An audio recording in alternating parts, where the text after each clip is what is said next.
We have seen Walter Mzembe going to the United Kingdom, where he is engaging in a diplomatic talks.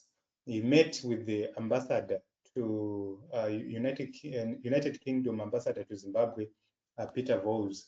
So he says, Ambassador Peter Vows, diplomat par excellence, rooted in cultural diplomacy.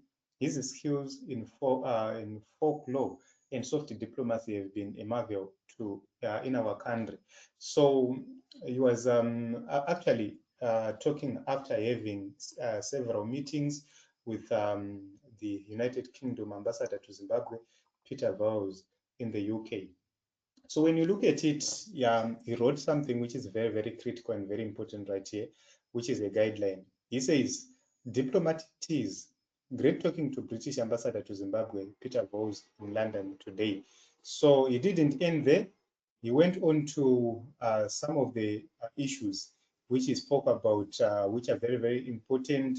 And he spoke about Zimbabwe being readmitted into the Commonwealth as part of some of the things which he is talking about clearly right there.